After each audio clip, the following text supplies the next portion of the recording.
नमस्कार दर्शकों, मैं अनीश। आप हमसे जुड़ चुके हैं हमारे YouTube चैनल के माध्यम से। तो दर्शकों, आज की वीडियो कुछ खास होने वाली है क्योंकि हम आपको एक ऐसे शख्स से मिलवाने जा रहे हैं जिनके शब्द में शक्ति है। उस व्यक्ति ने अगर किसी को कह दिया कि आपकी संतान की उत्पत्ति जो है वो इतने बजकर इतने समय पर होने वाली है, अगर उन्होंने कह दिया कि लड़के की प्राप्ति होगी तो लड़का ही प्राप्त होता था, और उन्होंने कह दिया कि लड़की की प्राप्ति होगी तो लड़की की प्राप्ति होती थी। ऐसे महान व्यक्ति से हम आपको आज मिलवाने जा रहे हैं। उनके शब्द में शक्ति थी। यही नहीं, बल्कि यदि वह व्यक्ति अगर किसी को पेन पर भी मंत्र फूंक कर दे देते थे तो वह व्यक्ति निश्चित रूप से ही उस परीक्षा को पास कर जाता था। आइए जानते हैं क्या है उनकी पूरी कहानी उन्हीं के मुख से। चलिए वीडियो की शुरुआत करते हैं। तो चलिए दर्शकों, वीडियो की शुरुआत करते हुए मिलते हैं उन महान शख्स से और मिलवाते हैं आपको भी और जानते हैं उनके क्या विचार हैं। नमस्कार जी। सत साहिब जी। हमने आपके बारे में सुना है कि मतलब आपके अंदर जो है वो इतनी शक्ति थी और आपके कह देने के मात्र से जो है वो कई व्यक्तियों की जो है वो संतान की प्राप्ति भी हुई है। यहाँ तक कि आपने बोल दिया है कि लड़का होगा तो लड़का ही हुआ है उनका, और समय भी आपने जो निर्धारित कर दिया है आपने, उसी समय पर संतान की प्राप्ति हुई है। तो ये शक्ति जो है आपके अंदर किस प्रकार से थी, क्या, कितना, कहाँ तक सत्य है, एक बार हमारे दर्शकों को बताएं कि मतलब क्या ये वास्तव में सच है? हाँ जी, बिल्कुल ठीक बात है, ये सत्य है बिल्कुल। ये हमने गुरु बना रखे थे और उन गुरुओं से हमें शक्तियाँ प्राप्त हुई और तब ये शक्तियाँ हमारे अंदर आई। तो मतलब आपके सिर्फ कह देने के मात्र से जो संतान प्राप्ति हुई है, तो मतलब एक बार ये प्रकरण बताएं कि किन किन लोगों को आपने बोला है या फिर कितने व्यक्ति से जो आपने जिनको संतान की प्राप्ति करवाई? ये पंडित लोग भी हैं और अन्य जातीय लोगों से जो मेरे पास आते थे, संपर्क में थे, वो कहते थे कि मेरा तो बीजनाश हो जाएगा, मेरा संतान नहीं है, एक ही लड़का है, उसको 15-16 साल हो गए। मुल्लाओं पे, मौलवियों पे, डॉक्टरों पे और जहाँ भी जिसने बताया वहाँ पे गए और सभी ने मना कर दिया कि संतान हो ही नहीं सकती। तो जब हमारे से उनका मिलना जुलना हुआ, संपर्क हुआ, तो हमने बताया कि इसको इसी साल में तेरे को प्राप्ति हो जाएगी बच्चे की, और हम ये कह के जा रहे हैं। और अगली बार जब उनसे हमारी मुलाकात हुई तो उन्होंने कहा कि बच्चा हो गया है। तो ऐसा ही होता था। बिल्कुल, ये बिल्कुल सही बात है, बिल्कुल ये।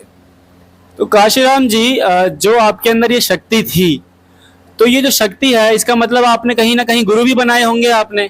तो एक बार जरा अपनी गुरु प्रणाली के बारे में, या फिर आपने कहाँ से गुरु की स्थापना करी, कैसे आपका जो भक्ति का जीवन रहा है उसके बारे में थोड़ा हमको बताएं, हमारे दर्शकों को बताएं। हाँ जी, बिल्कुल। ये जो एक फरीदाबाद हरियाणा खेड़ी पुल पे एक आश्रम है, चेतनानंद, मगनानंद, श्रद्धानंद, और फिलहाल में है वहाँ पे ये नरेशानंद जी गुरु बने हुए हैं। जो उनकी वेशभूषा, सर पे बाल नहीं रखते हैं वो, और लाल रंग के कपड़े पहनते हैं और तहमद सा बांधते हैं ये, और ये इस तरह की उनकी वेशभूषा हुआ करती थी। हमने उनको गुरु बना रखा था और उन गुरुओं के चलते चलते हम अमरनाथ के 15 साल अध्यक्ष भी रहे। 15 साल तक हमने अमरनाथ में भंडारे करवाए, और इसी उसके चलते चलते और हमें एक मुसलमान गुरु भी मिले, वो पूनाहाना हिंगनपुर के हैं, और हमने उनसे भी सिद्धियां प्राप्त करी। और उन सिद्धियों के बल पे हम, जैसे किसी के संतान की उत्पत्ति नहीं होती है, हमने बोल दिया भी तो संतान की उत्पत्ति हो जाएगी, तो संतान उत्पत्ति हो जाया करती थी। और हमने बोल दिया कि ये मान लो 8वां महीना भी निकल गया है, 9वां भी निकल गया है और 10वां भी निकल गया है, 11वां भी निकलने वाला है, बच्चे की उत्पत्ति जन्म नहीं हो रहा है। और हमसे मिले, भाई ऐसे कैसे? क्योंकि जी देख लो इतना समय हो गया, बच्चा का जन्म नहीं हो रहा है। तो आज शाम को 5 बज के इतने मिनट पर बच्चे को गोद में खिला लेना, उसी समय पर उस बच्चे का जन्म हो जाना। या किसी को भूत पिशाच की समस्या होती थी तो उनके भूत पिशाच की समस्या को हम अगरबत्ती पढ़ के या भभूति पढ़ के पानी में डाल के या उसको ताबीज बना के दे दिया करते थे। और तो और जो लोग बच्चे पढ़ रहे हैं उनको हम पेन पर मंत्र भी पढ़ के उसको दे दिया करते थे। जो कि स्कूलों के जो मास्टर हैं, जो पढ़ा रहे हैं अध्यापक, वो अपने बच्चों के लिए पेन मुझसे बनवा के ले जाया करते थे। अपने रिश्तेदारों के लिए भी पेन बनवा के ले जाया करते थे। लोग डॉक्टर भी बन गए क्योंकि जो हम पेन पे मंत्र पढ़ के दिया करते थे, और उस मंत्र की शक्ति से जो भी वो पेपर दिया करते थे उस पेन से लिखा हुआ, और उससे जैसे ही वो मास्टर उसको पढ़ते थे उसको देखते थे, वो एकदम से उनको राइट कर देते, ओके कर दिया करते थे और वो पास ही हो जाया करते थे। इस तरीके से हम लोग को किया करते थे। तो काशीराम जी, आपके बारे में सुनने के लिए ये भी आया है कि आप तक अभी जो आपने बताया ये तो हमने सुना ही था, आपके बारे में एक चीज़ और सुनी है कि आप जहाँ रहते थे उसके पास में आपने किसी को जो अध्यक्ष को जो है वो इलेक्शन तक जितवा दिए हैं। तो ये एक बार इस प्रकरण को बताइए, ये कहाँ तक सही है? मतलब सुनने में आया है कि आपके पास जो है एक नेताजी आए थे और आपने जो है उनको इलेक्शन तक जितवा दिए थे, तो ये क्या कहानी है, एक बार हमारे दर्शकों को बताएं। हाँ जी, ये बिल्कुल सत्य है। एक हरिद्वार में जा रहे थे अपने पहले गुरु के आश्रम में। वहां जैसे सभी लोग खाली समय बैठ के बातें किया करते हैं, तो मेरे मुंह से भी कोई बात निकल गई। उन्होंने उस बात को पकड़ लिया और वो फिर मेरे पास 5-7 आदमियों को लेके आए कि ये हम इलेक्शन में खड़ा होना चाहते हैं और गुरुजी आप हमको जितवा दो।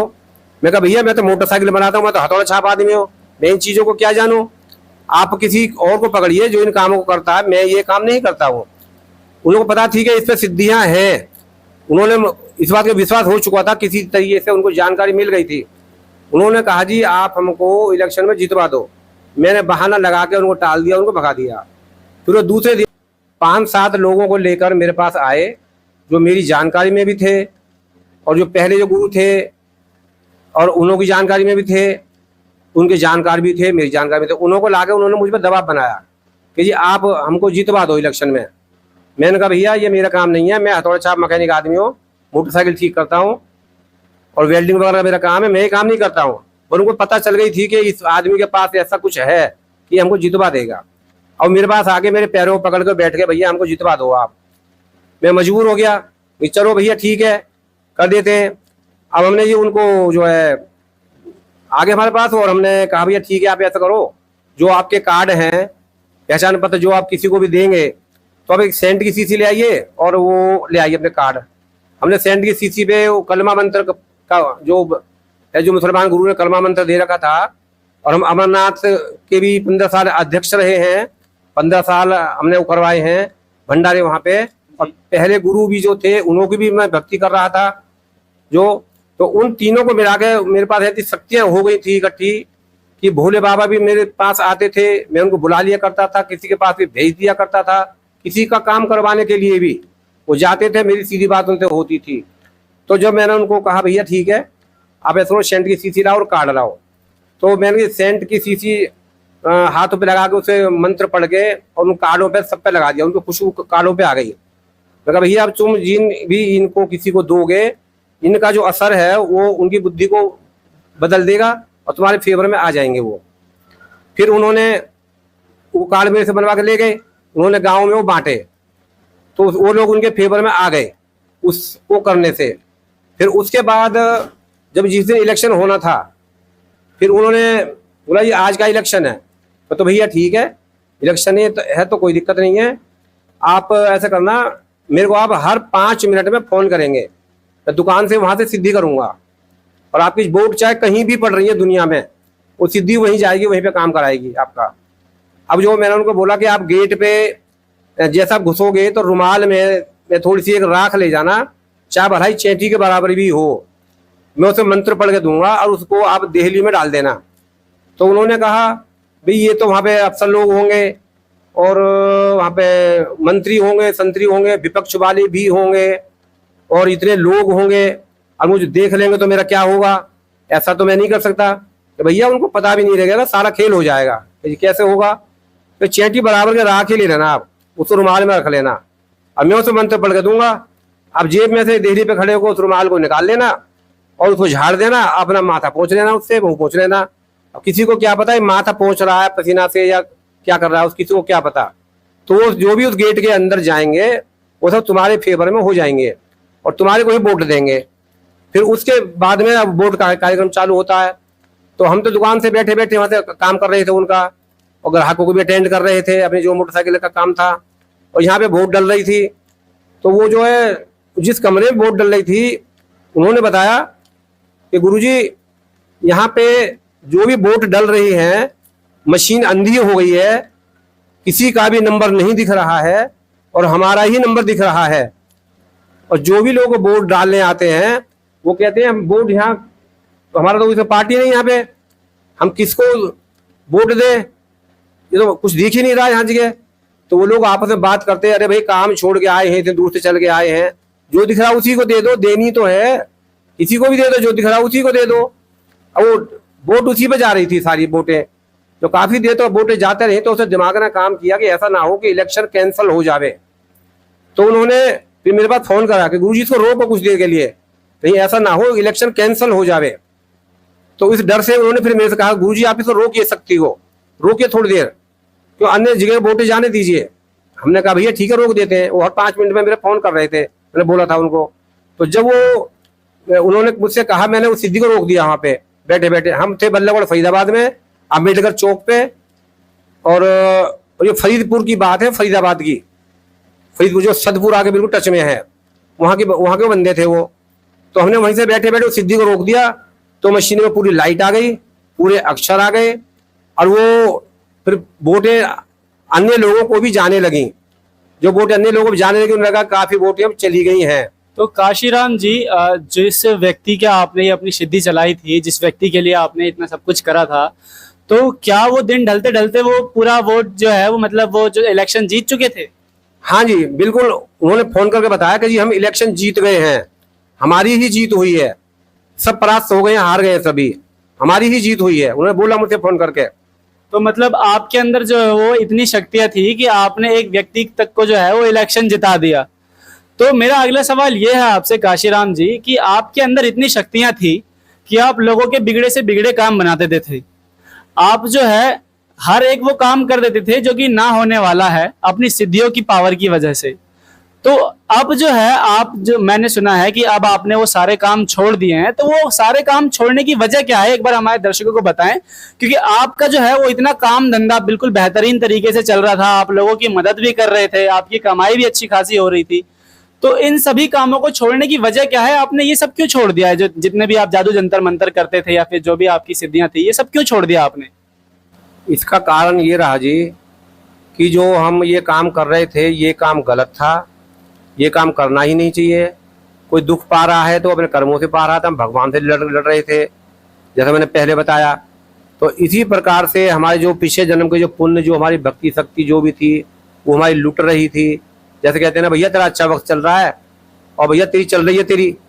तो इसी प्रकार से ऐसे ही तो हमारी जो पिछले जन्म की भक्ति थी वो चल रही थी, और जब वो हमने अपनी पूंजी दूसरों को आशीर्वाद दे दे के लुटा दी और हमारा झोला खाली हो गया, तो दुखों का दौर शुरू हो गया। क्योंकि हम भगवान के दोषी बन रहे थे, हम भगवान दोषी बन रहे थे। इस तरीके से हम वो सब करते करते हमारी सब जो पुण्य कमाई थी, हमने आशीर्वाद दे के और उनको दुआ दे के, किसी को बच्चे दे के, किसी को कुछ दे के, किसी को कुछ दे के, किसी को पेन पढ़ के पढ़ा के उनको डॉक्टर बन गए। इस तरीके से हमने अपनी पुण्य कमाई जो थी वो सब लुटा दी। और जब हमारा दुखों का दौर शुरू हुआ तो वो भगवान के दोषी बन गए। अब भगवान के दोषी बन गए तो भगवान तो फिर जो उनके जो कष्ट हैं जो वो थे, अब वो हमारे पास आने लगे। जैसे मैंने बताया अभी कि जो किसी ने चोरी कर ली और वो उसका माल भी मिल गया, दूसरा को हिमालय बन के छोड़ रहा है, तो उसी को पीटेंगे पहले। अब उन्होंने इसी तरीके से मुझको पीटना चालू कर दिया। अब मेरे शरीर में बीमारियां शुरू हो गई, जिससे मेरे मुंह में खून जाने लगा। यहाँ इस एरिया में मेरा टाइट हो गया बिल्कुल ही अपने आप ही लकड़ी की तरह। मेरे घुटने वो सूज गए, दोनों घुटने बेकार हो गए। डॉक्टर ने बोल दिया भैया इनको ऑपरेशन होगा, दमा की बीमारी लग गई। 2 पंप जो दमा वाले लगाते हैं उनका, एक पंप सुबह, एक रात को, एक दोपहर को, इस तरह से 3 पंप, 5 गोलियां सुबह, 5 दोपहर को, 5 रात को, इन्हें गोलियां लेने लगा। और जैसे किसी ने गला दबा दिया हो, इस तरह दमा की बीमारी लग गई मेरे को जी। और बवासीर के मेरे 2 ऑपरेशन हो चुके थे, फिर तीसरे की तैयारी थी। नाभि जो टूंडी में होती है उसका एक ऑपरेशन हो चुका था मेरा। और इस शरीर में अन्य और भी रोग, माइग्रेन की मेरे को बीमारी हो गई। काशीराम जी, जैसा कि आप बता रहे हो आपको इतनी सारी समस्याएं उत्पन्न होने लगी कुछ समय बाद में, जब आप ये मतलब इतनी सारी लोगों की मदद किया करते थे, आप जो है इतना सब कुछ किया करते थे और इतनी सारी आपको समस्याएं उत्पन्न होने लगी, आपके अंदर इतनी सिद्धि शक्ति भी थी। तो क्या आपने कभी कोशिश नहीं करी कि अपनी ही सिद्धि शक्तियों से अपने आप को ही ठीक करने की कोशिश नहीं करी आपने? कोशिश करी थी शुरू में, जब अपने काम सिलसिला शुरू किया था। क्योंकि मैं अन्य भी इन चीज़ों से अलग एक बात और बताना चाहूँगा। 25 साल से मैं एक तांत्रिक विद्या से जूझ रहा था। कोई था जो मेरे पे तांत्रिक विद्या से मेरे को परेशान कर रहा था। और 25 सालों से मैं तांत्रिकों के पीछे, मुल्लाओं के पीछे, मौलवियों के पीछे, पंडितों के पीछे, जहां भी जिसने बताया मैं खुद भाग रहा था। और उन चीज़ों से जब मैं इन चीज़ों में घुस गया अंदर, जब मुझे मुसलमान गुरु मिल गए और ये गुरु मिल गए, तो इस तरह की सिद्धियां करके मैंने अपना कुछ दिन तो लाभ कर लिया, अन्य लोगों का भी किया। फिर मेरी सिद्धियों ने भी काम करना छोड़ दिया, और जब सिद्धियों ने काम करना छोड़ दिया तो मुझसे अपना खुद का भी इलाज नहीं हो रहा था। अब मुझे इधर से उधर में जाऊं, कहीं भी जाऊं, तो उनका भी जो असर मुझ पे पहले होता था, उनका असर भी होना बंद हो गया मुझे। तो आपने बताया कि आप जो है इतने सालों तक भटकते रहे और आपकी सिद्धियों ने भी काम करना बंद कर दिया, यहाँ तक कि आपकी हालत भी बहुत खराब हो चुकी थी। अब हम आपको देख रहे हैं तो आप बिल्कुल स्वस्थ लग रहे हैं। तो किस प्रकार से आपकी जो है ये जर्नी शुरू हुई कि आप मतलब उस स्टेज से लेके और आपका सफर, मतलब किस प्रकार से आप ठीक होना शुरू हुए? जो आपकी तबीयत इतनी खराब थी तो वो ठीक किस प्रकार से हुई, आप हमारे दर्शकों को एक बार बताएं। मैं ठीक इस प्रकार से हुआ जी कि दुखों का दौर तो इतना है कि मतलब मैं बताऊंगा तो बहुत समय लग जाएगा, क्योंकि जिन नरेशानंद चेतनानंद आश्रम से जुड़े हुए थे, उन्होंने, हमारे पापा ने भी नाम दीक्षा ले रखी थी, हमारी माँ ने भी नाम दीक्षा ले रखी थी, और हम उनसे नाम दीक्षा लेने से पहले भी वहाँ पे आटे की बोरियां और आश्रम की सामग्री पता नहीं क्या क्या कुछ देते थे। तो हमारे फादर हैं, उनको कैंसर हुआ, वो कैंसर से तड़प तड़प कर उनकी मौत हुई। हम सभी लोगों ने विचार किया भाई ये तो अंडा मांस मच्छी शराब कुछ भी नहीं खाते पीते थे, तो इनकी इस तरह से मौत कैसे हुई। हमारी माँ थी, वो भी उनकी नाम दीक्षा ले रखी थी, और उन्हों की भी दिमाग की नस फटने से मौत हुई। मेरे 4 मंजिल मेरी हवेली थी, और मेरी वो भी बिक गई, और फिर मेरी ये दशा हुई। जब मेरी दशा हो गई, मैं कहा ये कैसी भक्ति है, ये कैसे गुरु है ये? क्योंकि वो जो पहले वाले गुरु थे नरेशानंद जो थे, ये अपना इलाज खुद मेरे से करवाते थे। मैं इनसे क्या उम्मीद रखूं मैं? और कोई अन्य लोग आते थे इनके पास में तो कहते पीपल का पत्ता तोड़ ला, उसे मैं धुना गिरा कर दूंगा, कुछ मंत्र पढ़ के दूंगा। ये गंडा गोली ये खुद भी किया करते थे। और जब इनसे कोई भगत की समाधान नहीं होती थी तो ये खुद मेरे पास भेज दिया करते थे, हमारा एक भगत है वहां चले जाओ काशी राम के पास और वो तुम्हारा इलाज कर देगा। अब वो अपने भक्तों को वो मेरे पास भेज दिया करते थे इलाज करवाने के लिए, और खुद भी अपने इलाज में से इनकी नस पीछे की ब्लॉक हो गई थी ऑपरेशन के लिए। तो उन्होंने कहा मेरी इतनी उम्र हो गई है, मेरा शरीर डैमेज हो गया है, अब मैं क्या करूं? तो जब इन्होंने बोला मुझसे भाई मैं इनका इलाज इनका करा इनका, तब इनका वो ऑपरेशन सक्सेसफुल हुआ। तो इस तरीके से मैं दुखों में इतनी समस्याएं मैंने कम बताई हैं, ये और भी ज्यादा हैं, लेकिन इन समस्याओं से घुलते घुलते जब मेरी माइग्रेन की बीमारी होगी, सिर में मुंह में से खून जाने लगा, मेरे दांत हिलने लगे, आंखों से दिखना बंद हो गया, बवासीर के मेरे 2 ऑपरेशन हो गए, तीसरा मेरा हर्निया का हो गया है जी, और मेरे घुटने दोनों बेकार हो गए, सूजन आने लगी, चलने फिरने से बेकार हो गया। डॉक्टर ने बोल दिया भैया तुम्हारे घुटने घिस गए, तुम्हारे इनका ऑपरेशन होगा। शादी के 14 साल बाद मेरे बच्चे हुए, बच्चे छोटे छोटे। अब मैं क्या करूं, कहाँ जाऊं, क्या क्या करूं मैं? तब मैं जब टूट गया इनसे, जब अब घर में सभी लोग मंदिर बनाकर रखते हैं, जैसा भी है, मैं भोले बाबा का अध्यक्ष था, हनुमान जी के कंठक मुझे हनुमान चालीसा याद है, मैं वो भी करता था। तब मैं तब परेशान हो गया, तब मैंने हाथ जोड़ के मंदिर में कहा, घर पे दुकान पे जो भी बना कर रखते हैं, मैं कि भैया भगवान हो, मैं तुम्हारी इतनी पूजा करता हूँ, इतना दान पुण्य करता हूँ, सब कुछ करता हूँ, तो भैया मेरी मदद करो, मैं दुख में तकलीफ में हूँ, परेशानी में हूँ, है जी। तो किसी ने कहा कि भाई आप जो है हनुमान जी के वहाँ जाओ। मैं हनुमान जी के वहाँ गया जी, वहाँ मेरी कोई बात नहीं बनी, काफी लंबे समय तक गया। तो किसी ने बोल दिया शनिदेव के वहाँ जाओ, मैं शनिदेव के वहाँ गया, तेल चढ़ाता था, मेरी वहाँ भी बात नहीं बनी। किसी ने बोल दिया पीर बाबा पे जाओ, मैं वहाँ गया जी, मेरी वहाँ भी बात नहीं बनी। किसी ने बोल दिया कालका मैया के पास जाओ, मैं वहाँ गया, मेरी वहाँ भी बात नहीं बनी। किसी ने बोल दिया गुरुद्वारे में जाओ, मैं वहाँ गया, मेरी वहाँ भी बात नहीं बनी। मतलब ऐसी कोई शायद ही कोई जगह बची होगी जहाँ मैं नहीं गया होऊंगा। तो मतलब काशीराम जी, आप अपनी परेशानियों को लेकर हर एक जगह जो पॉसिबल थी वहां पर आप जा चुके थे, वहां पर आप प्रार्थना कर चुके थे, पर फिर भी वो परेशानियां ज्यों की त्यों थी। लेकिन वो जो परेशानी आपको थी वो आखिरकार ठीक कैसे हुई? हाँ जी, तो जब ठीक है ऐसी हुई जी कि जब मैंने घर में मंदिर में रखा, मैंने हाथ जोड़ के आत्मा से हृदय से उनको कहा कि भोले बाबा हनुमान जी जो भी जैसे थे, जब मेरा परिवार मेरा बिखर गया पूरा, मेरा माँ मरी, मेरे फादर कैंसर से, मेरे घरवाली मरी है जी, और इस तरीके से मेरा मरने का तैयार हो गया, तो मेरा तो मन बहुत ही इतना विचलित हो गया था। मैं खुद भी आत्महत्या करने के लिए विचार बना चुका था कि आत्महत्या करके मरूंगा, झंझट से छूटूंगा मैं। तो जब मैंने सोचा भैया एक बार और प्रार्थना कर लूँ भगवानों से, मैंने मंदिर के सामने खड़े होकर कहा कि भैया देवताओं मेरी मदद करो, मेरी जो मैंने सभी विराजमान कर रखे थे, जो भी पारंपरिक पूजा जो होती थी काली माता की और जी हनुमान जी की, शिव जी की, लक्ष्मी की और मोहन बाबा की भी मैं जाता था, वहाँ भी उनकी मूर्ति लगा रखी थी। तब मैंने कहा भैया तुम ये बताओ, तुमसे कुछ, तुमने आंखों से तुम्हें दिख नहीं रहा मेरा दुख, मैं तुम्हारे नाम पे इतना धर्म पुण्य करता हूँ, कानों से तुमको सुनता नहीं, तुम बहरे हो, क्योंकि मैं दुखी था दिमाग से, मैं खुद आत्महत्या करने के लिए जा रहा था। तो मेरी पूरी दुनिया ही खत्म हो गई थी एक तरीके से, ये मान लो। तो मेरे मुंह से वर्ड निकले, शायद आपको बुरे भी लगे, नहीं लगे, बुरे भी लगे, लेकिन ये सच्चाई है जो मैं आत्मा से कह रहा हूँ, ये कोई पूरी कहानी किस्सा फिल्म नहीं बना रहा हूँ। तो जब मैंने उनसे भगवान से हाथ जोड़ कर कहा कि भाई तुम्हें आंखों से तुम्हें दिखता नहीं और कानों से तुमको सुनता नहीं, तो दूल्हे की तरफ सज के बैठे हो यहाँ जी, तुम्हारा मैं क्या करूं, कहाँ जाऊं मैं, कहाँ मरूं, कहाँ तुमको ले जाऊं मैं, इससे अच्छा तो मैं जगह खाली कर दूं, मैं नास्तिक हो जाऊं, मैं इतना मैं दुखी झेल रहा हूं। तो तब मैंने जब परेशान हो गया, मैं भगवान मैं या तो आत्महत्या करूंगा या मुझे तू रास्ता दिखा दे, भगवान तू कहाँ है। जब मैंने आत्मा से हृदय से पुकारा भगवान तू कहाँ है, तो एक हमारा एक पड़ोसी है, वो अम्बेडकर चौक के जो लाइब्रेरी मार्केट है वहाँ पे डीलक्स शौचालय है, उसके बगल में तेजपाल भगत जी उनका नाम है। जब वो एकदम से अचानक वो दुकान पे आ गए, उससे पहले कभी मेरी दुकान पर नहीं आए, मैं उनके घर पे नहीं गया, कभी राम राम शाम शाम भी नहीं हुई, कोई लड़ाई झगड़ा नहीं था, कोई लेन देन नहीं था, बस ये जरूर पता था कि ये हमारे पड़ोसी भाई हैं। तो एकदम से दुकान पे आके बैठ गए वो। उन्होंने कहा कि और सुनाओ जी कैसे हो भगत जी। तो भगत जी कहने का कारण है कि हमारे पापा भी भक्त बनने का काम करते थे और फिर मैं करने लगा, और हमारे इस संत रामपाल जी महाराज का जो भक्त जो समाज है इसमें सत्साहेब भगत जी कह के ही बोलते हैं, ये भी कारण था। मैंने बोला जी ठीक हूँ। तो अंदर से आवाज आई, अबे नालायक अब तो सही सही बोल दे, अंदर से आवाज आई आत्मा से। फिर मैंने कहा भगत जी मैं बहुत परेशान हूँ, बहुत दुखी हूँ मैं।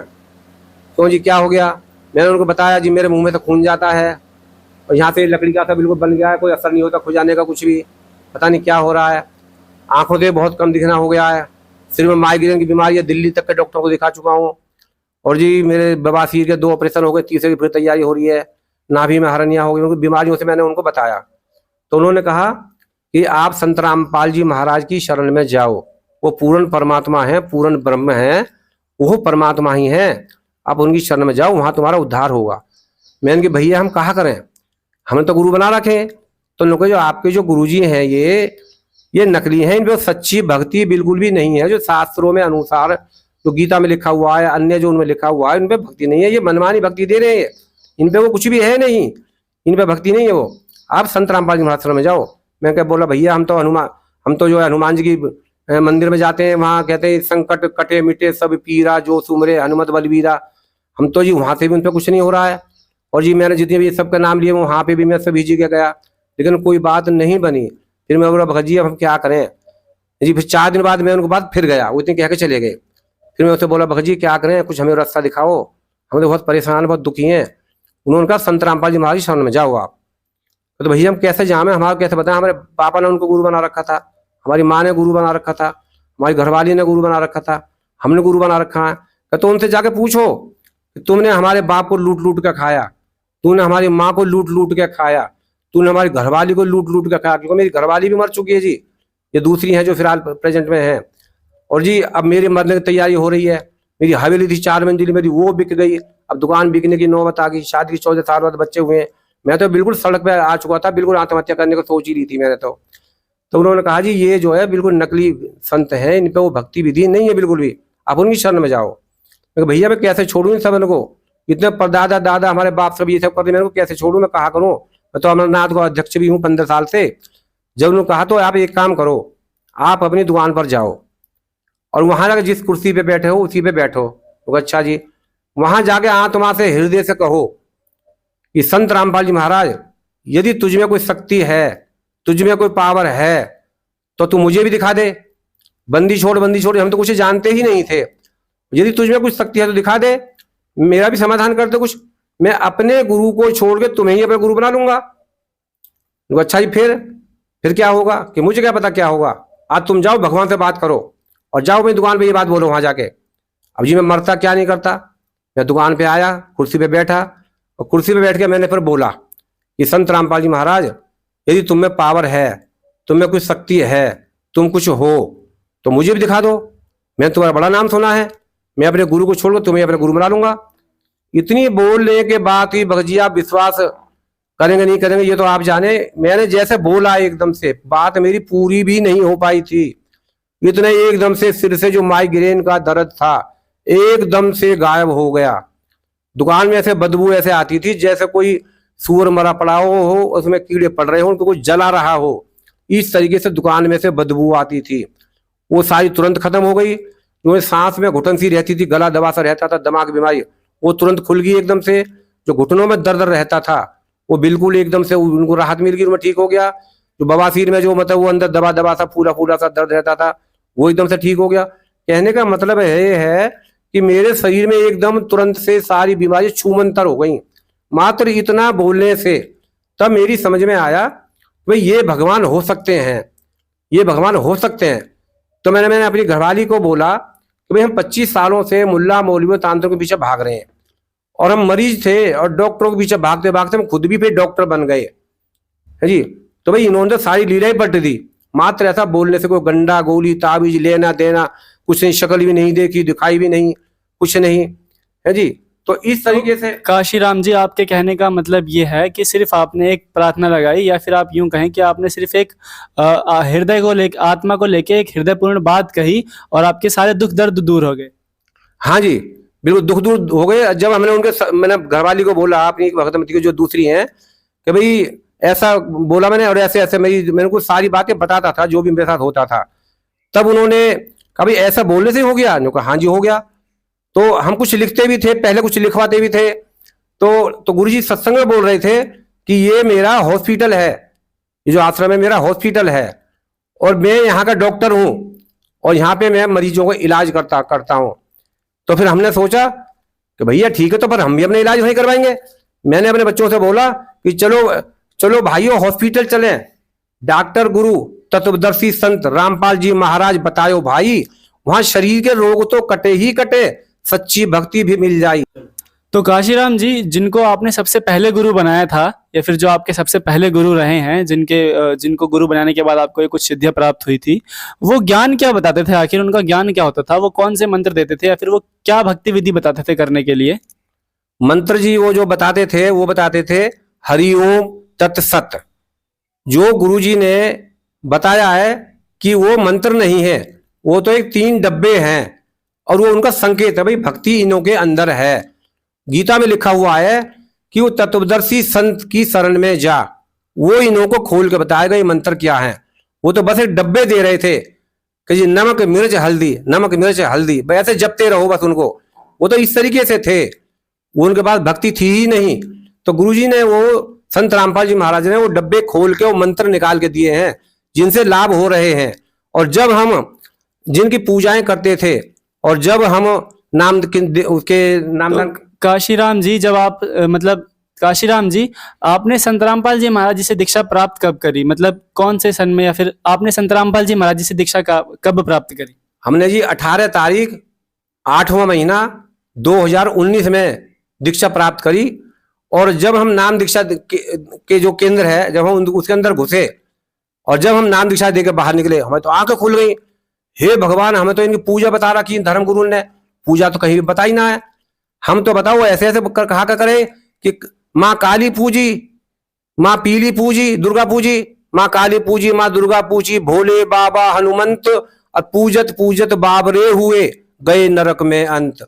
लोग कहते हैं मनुष्य जीवन के बाद 84 जीवन में जाते हैं और गीता में लिखा है जो तांत्रिक विद्याओं को करता है वो भूत बनता है। हमारा तो बेड़ा गर्क कर ही दिया था नकली संतों ने। हमारा तो गुरुजी ने समंदर में से काल को खींच के हम ऊपर निकाले। अब हमें सच्ची भक्ति मिल गई है और अब हम सतलोक जाएंगे, अमर हो जाएंगे यही जन्म में। और भैया तुम भी आओ, ये ज्ञान है समझो, ये सच्चा ज्ञान है। ये इनको ये मत सोचो संत रामपाल जी महाराज ये स्वयं परमात्मा बैठे हैं। संत रामपाल जी महाराज के शिष्य बहुत चतुर हैं, मूर्ख ना ही जान, जो इनको मूर्ख समझे वो है अनजान। तो काशीराम जी जो आपने संत रामपाल जी महाराज जी से दीक्षा ग्रहण करी, तो ऐसा क्या अलग ज्ञान बताते हैं संत रामपाल जी महाराज? क्योंकि सुनने में आया है कि बहुत से धर्मगुरु हैं जो कि कहते हैं संत रामपाल जी महाराज जो हैं वो और अन्य धर्मगुरुओं की निंदा करते हैं। तो ये बात कहाँ तक सत्य है, एक बार हमारे दर्शकों को बताएं, क्योंकि आप जो है आप संत रामपाल जी महाराज जी से जुड़ चुके हैं फिलहाल के समय में, तो आपका पूर्णतः ज्ञान होना होगा कि मतलब क्या ज्ञान बताते हैं संत रामपाल जी महाराज, और कहाँ तक ये बात सही है कि संत रामपाल जी महाराज जो है वो अन्य धर्मगुरुओं की निंदा करते हैं? नहीं, ऐसा नहीं है। वो किसी की निंदा नहीं करते। वो जो भी ज्ञान बता रहे हैं गीता में, चारों वेद में, 18 पुराण में, कुरान में, बाइबल में, वो सब लिखा हुआ दिखा रहे हैं और अपनी तरफ से वो कुछ भी नहीं बता रहे हैं। क्योंकि जो सच्चाई बोल रहे हैं वो सच्चाई है, और जो नकली गुरु नकली बातों को करके दुनिया को बरगला रहे हैं, उनको लूट रहे हैं, उनको खा रहे हैं जी। तो उसमें लिखा है कि मून मुंडाए क्या हुआ, मिट गई सिर की खाज, अच्छो खावे को मिले लोग कहे महाराज। काई पे कर्जा होगा तो भगो, काई शादी ना हुई तो भगो, काई कुछ क्राइम कर दिया तो भगो। अब सोचिए भैया अब कहा करें, तो ऐसा धंधा मिल जाए कुछ। बाल बढ़ा लिए, बाल बढ़ गए जी, जुआ बढ़ गई, खुजली होगी वो कटवा लिए, और ये गंजी टाट होगी, कहती भैया अब तो साधु है वहां से कुछ आ रहे हैं भैया, हमको लगता पत्ता दे देगा, दे दिए। अब जो साधु बन गए, अपना कुत्ता भौंक रहा, डंडा ले लियो हाथ में। वो इस तरह के हैं, इनके टटोल के देखो। हमारे गुरुजी ने ज्ञान गंगा किताब लिख रखी है, वहां में लिखा है ऊर्ध्व मूलम अधे शाखम, उसमें पेड़ के बारे में जिक्र करा है।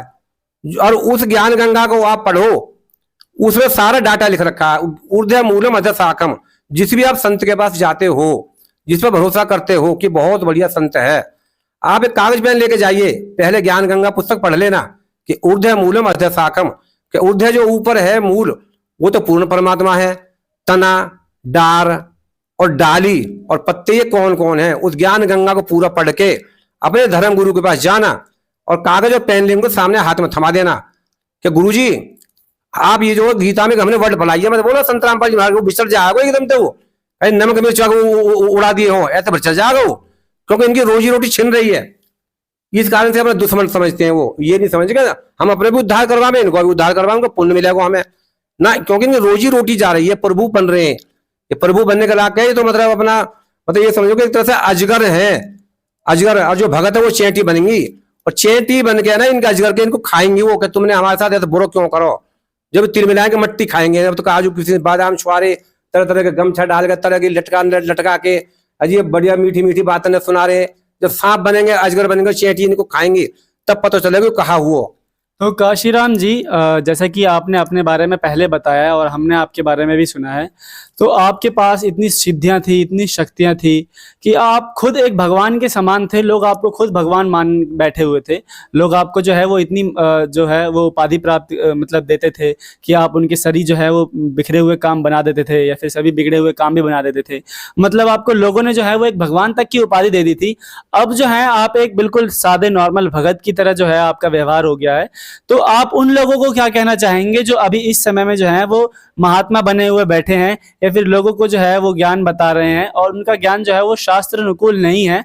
आप उन लोगों को क्या ज्ञान, मतलब आप उन लोगों को क्या बोलना चाहेंगे जो आपकी तरह ही और लोगों को फंसाए हुए बैठे हैं, या फिर आपकी तरह और लोगों का ही मार्गदर्शन कर रहे हैं, जिनके पास पूर्ण गुरु नहीं है? आप उन लोगों को क्या कहना चाहेंगे? हम उनको ये कहना चाहेंगे कि मानुष जन्म दुर्लभ है, मिले न बारंबार, तरवर से पत्ता टूट गिरे बहुर न लगता डार। ये 84 लाख जन्म भोगने के बाद मनुष्य जीवन मिले है। जा कागज इकट्ठा कर रहे रुपया है, वो तो यहीं धरो रह जाएगा।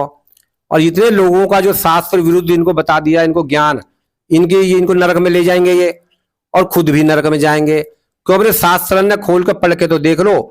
गीता में लिखा है ऊर्ध्व मूलम अधे शाखम, और फिर लिखा है तत्वदर्शी संत की शरण में जा, उनको दंडवत प्रणाम करियो, उनकी सेवा करियो, कपट चतुराई छोड़ कर जाइयो। जब वो तो है वो ज्ञान बता में, उसके अनुसार भक्ति करियो, जब तेरा उद्धार होवेगा।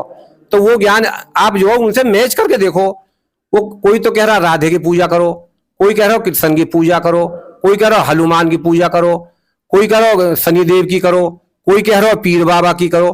भाई हिंदू मुस्लिम सिख ईसाई सभी कहते हैं सबका मालिक एक है। काशीराम जी, जो आप ये सब कुछ बता रहे हैं, तो आप एक हमारे दर्शकों को ये भी बताइए कि हम कैसे पता करें कि भाई किसकी भक्ति सही है या फिर हमें किसकी भक्ति करनी चाहिए? इसका कोई प्रूफ या इसका कोई उदाहरण बताएं हमारे दर्शकों को, जिसका वो मतलब खुद मिला के देख सके कि हमें किसकी भक्ति करनी चाहिए वास्तव में। हम कैसे पता करें? हाँ बिल्कुल, यही बात है। हम अपने बच्चों को स्कूल में एडमिशन करवाते हैं, तो मास्टर कहता है भाई ये किताब ले आओ, ये किताब लाओ, ये किताब लाओ, ये किताब लाओ। जब किताबों को पढ़ता है तब वो आगे बढ़ता है, ठीक है। और यदि कोई ये कहे जी अरे नहीं हम 10 रुपए की किताब लाके अपने आप ही पढ़ लेंगे, हमें कहा जाता है 20,000 एडमिशन दे में और 1,000 2,000 महीने फीस के दे में, तो वो उनकी बुद्धि गलत है। क्योंकि जो बच्चा स्कूल में पढ़ रहा है, मास्टर के डंडे खा रहा है, समय पे आ रहा है, पढ़ रहा है, लिख रहा है, ऊंची पौध पष्ट को वही प्राप्त करेगा।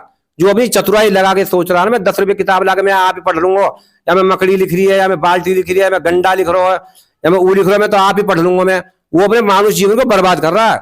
भैया जो कुछ है किताब में, मेरे कहने का मतलब यू है। मतलब हम जो दर्शक देख रहे हैं इस वीडियो को, वो कैसे पता लगाएंगे कि पूर्ण परमात्मा वास्तव में है कौन, हमें भक्ति किसकी करनी चाहिए, हम ये कैसे पता लगा पाएंगे? क्योंकि हिंदू समाज में जो है वो बहुत सारे देवी देवता हैं, बहुत सारे भगवान हैं, तो हम कैसे पता लगाएंगे कि हमें वास्तव में किसकी भक्ति करनी चाहिए और हमका पूर्ण लाभ कौन देगा? हाँ बिल्कुल ठीक बात है। आप पहले ऐसा कीजिए, संत रामपाल जी महाराज के सत्संग आ रहे विभिन्न चैनलों पे। साधना चैनल पे आता है शाम को 7:30 से 8:30, और श्रद्धा चैनल पे आता है 2 बजे, और सुबह भी आते हैं। और फोन पे आप सर्च मारोगे 24 घंटा कभी भी सत्संग सुन लो। आप उनके सत्संग सुनिए, और आप सत्संग सुन के उसमें सारे पॉइंट बताते हैं। और ये गुरुजी की किताब है, किताब तो बहुत है, ज्ञान गंगा किताब है। आप उसे निःशुल्क डाउनलोड करो, फ्री में तुम्हारे घर पे ही आवेगी वो। उस किताब को पढ़िए, क्यों मानुष जीवन बेवर ना मिलेगा भैया यो, या मानुष जीवन को फायदा उठा लो, सतलोक जाने की तैयारी करो, अपने जीवन क्यों बर्बाद कर रहे हो? आप उस किताब को पढ़ो, ज्ञान गंगा को, उससे पूरा डाटा लिखा हुआ है कि कहाँ हमें कौन सी भक्ति करनी चाहिए, किसकी भक्ति करनी चाहिए। हिंदू धर्म के लोग अब ये ना समझे कि कोई दूसरा धर्म बना रहे हैं, ऐसा नहीं है। ये जो उन्हीं देवताओं को ही भक्ति बता रहे हैं, है जी। मालिक कहते हैं तीनों देव कमल दल बसे, ब्रह्मा विष्णु महेश, प्रथम इनकी वंदना फिर संत सतगुरु उपदेश। हमारे गुरुजी इन्हों की ही भक्ति करवाते हैं, क्योंकि हम इनके लोक में रह रहे हैं और हम इनका दिया खाते हैं। दूध है, चीनी है, चाय की पत्ती है, रोटी है, दाल है, सब्जी है, हवा पानी है। हम इन देवताओं के कर्जदार हैं, और जब हम इनके गुरुजी इनकी विधि बता रहे हैं, इनके कर्जा को उतार के फिर हमें छोड़ देंगे कि जाओ भैया अपने घर चले जाओ, सतलोक चले जाओ। तो जब हम यहाँ से जाएंगे, आप ज्ञान गंगा किताब को मंगाओ, और संत रामपाल जी महाराज का सत्संग यूट्यूब पे, टीवी में तुम्हारे पे आ रहे हो है, वह देखो। आप देखने में कहा जा रहा हो? हम नाटक देखते हैं, पिक्चर देखते हैं, ना तो हमारे जीजा, ना हमारे सारे, ना हमारे मौसा, ना हमारे फूफा, ना पड़ोसी, ना भैया, ना भतीजा, कोई भी ना है, और बड़े निगाह गाड़ के इंटरेस्ट लेके देखते हैं। तो भैया उनसे तो हमारे को रिश्तेदारी है ना, और ये हमारा उद्धार करने को आए हुए हैं। हम इनका सत्संग देखें, तब देखें सच्चाई क्या है, पता सामने अपने आप ही आ जाएगी सभी सच्चाई। अब ज्ञान गंगा किताब पढ़ो, और गुरुजी संत रामपाल जी महाराज का सत्संग सुनो, विभिन्न चैनलों पे आ रहा है।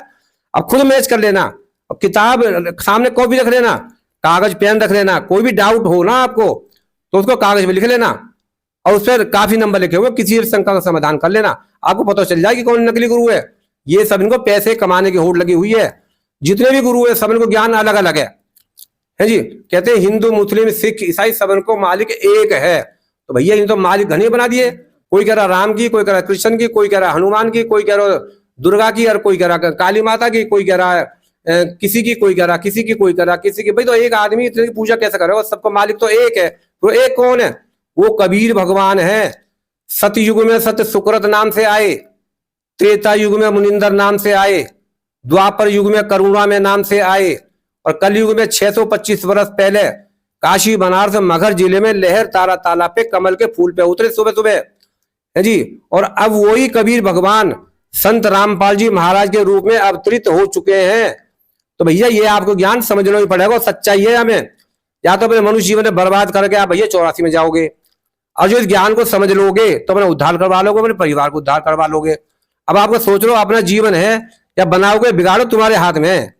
तो दर्शकों, अभी हमने सुने काशीराम जी के विचार, जो कि पहले एक बहुत ही महान तांत्रिक रह चुके थे। बहुत इनके पास शक्तियां थी, बहुत लोगों का इन्होंने भला करा था, लेकिन जब समय का पलड़ा इनके ऊपर भारी पड़ा तो इनके ऊपर भी दुख आए, इनके ऊपर भी कष्ट आए। अपने आप इतने महान संत होने के बावजूद भी, या फिर इतने महान शक्तियां होने के बावजूद भी ये खुद का इलाज नहीं कर पाए। आखिरकार इन्होंने लास्ट में जाकर के संत रामपाल जी महाराज जी की शरण ग्रहण करी, और इनको अनेकों लाभ हुए। यदि आपको इस बात पर तनिक भी अविश्वास है तो इनका पता जो है, ये अभी भी फिलहाल फरीदाबाद के अंदर ही रहते हैं। हम आपको डिस्क्रिप्शन के माध्यम से इनका एड्रेस और फ़ोन नंबर जो है वो प्रोवाइड करवा देंगे। अगर आपको थोड़ा सा भी डाउट होता है तो आप कॉल करके इनसे बात कर सकते हैं। दर्शकों, ऐसे ही हम अपने चैनल पे अन्य कंटेंट जो है वो अपलोड करते रहते हैं। अगर आपको ये वीडियो थोड़ी सी भी इन्फॉर्मेटिव लगी हो, या फिर आपको ये वीडियो अच्छी लगी हो, तो वीडियो को लाइक करें, चैनल को सब्सक्राइब करें, और वीडियो को शेयर करें ज़्यादा से ज़्यादा, ताकि ये अन्य लोगों के पास भी पहुँच सके। मिलेंगे आपसे अगली अगली वीडियो में एक नए टॉपिक के साथ में। तब तक के लिए बने रहिए हमारे साथ। मैं हूं अनीश और आप हमसे जुड़ रहे थे हमारे YouTube चैनल के माध्यम से। मिलेंगे आपसे अगली वीडियो में, तब तक के लिए नमस्कार।